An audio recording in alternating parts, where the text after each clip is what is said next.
DMTV, bilile kamalo bana ebele.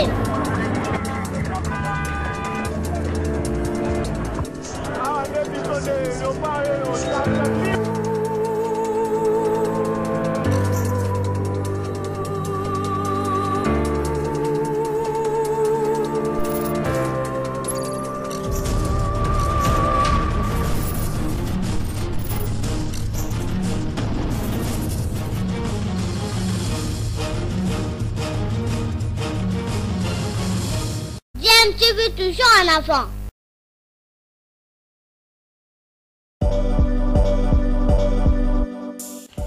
Vous êtes sur DMTV, bonjour ou bonsoir, tout dépend de l'heure à laquelle vous nous suivez. Tout plaisir est pour nous de vous retrouver, mais surtout de savoir que vous êtes nombreux en train de suivre votre chaîne YouTube DMTV. DMTV qui vous propose l'actualité, vous propose également des analyses et des réflexions sur des sujets d'actualité, sur des faits sociaux, tout simplement sur des réalités que nous observons ici chez nous en République démocratique du Congo.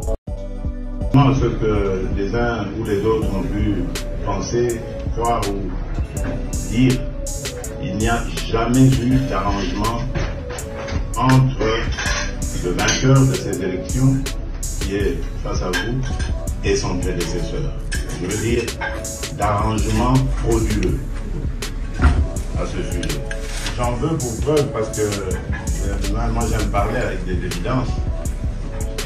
Deux personnalités qui sont encore vivantes aujourd'hui, M. Raymond Tibanda et celui qui a été le déclare de mon prédécesseur, Maître Wilania Néhémie. C'est le premier, Raymond Tibanda, qui m'avait contacté déjà après le résultat des élections. Et d'entrée de jeu, lorsque nous nous sommes vus, je lui ai dit: cher grand frère, si vous m'avez appelé ici pour trouver un arrangement afin que je devienne le Premier ministre de votre candidat, c'est-à-dire Emmanuel Shadari, c'est niet. Parce que moi, j'ai gagné les élections, je le sais, j'ai les résultats et je n'entrerai pas dans ce scénario. Il m'a tout de suite rassuré en disant: vous savez, les résultats, on peut en discuter, chacun a ses résultats, mais moi, je ne vous ai pas appelé pour ça, et donc on est entré dans le vif du sujet qui a donné lieu à la formation plus tard, lorsque j'ai rencontré mon prédécesseur, de cette coalition. Et le lendemain, je voyais également M. Néhémie Wilania, qui était en son temps directeur de cabinet du président sortant, et à qui j'ai répété la même chose. Donc aujourd'hui, ceux qui parlent de fraude doivent nous en apporter les preuves et dire qui est responsable de cette fraude. Je referme la parole. Congolaises et Congolais, bonjour. Chers compatriotes, l'heure est grave.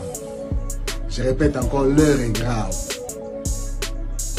Aujourd'hui, je vais répondre au président de la République. Sortant. Le citoyen Félix Antoine Tshisekedi Tshilombo.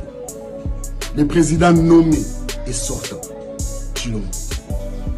Monsieur le président sortant, vous vous souviendrez que j'étais la première personne à avoir dénoncé votre nomination à la magistrature suprême. Oui, je l'ai dénoncé à son temps.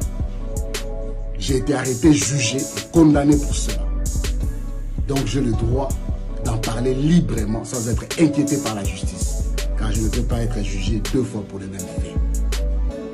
Monsieur le président nommé, sortant, depuis Jean-Luc Le Drian, Emmanuel Macron et Corneille Nangaa m'ont emboîté les pas.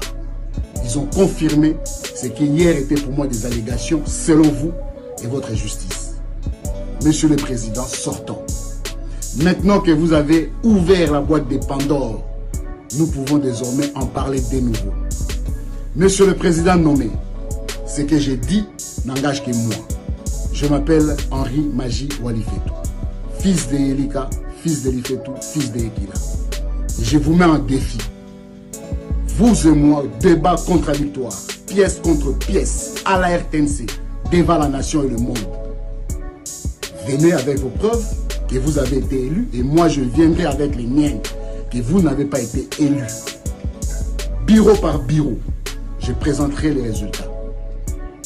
Je vous attends à la RTNC. Envoyez-moi une invitation au jour et à l'heure de votre convenance. Je serai là. Si vous n'êtes pas disponible, envoyez Kabouya, il viendra.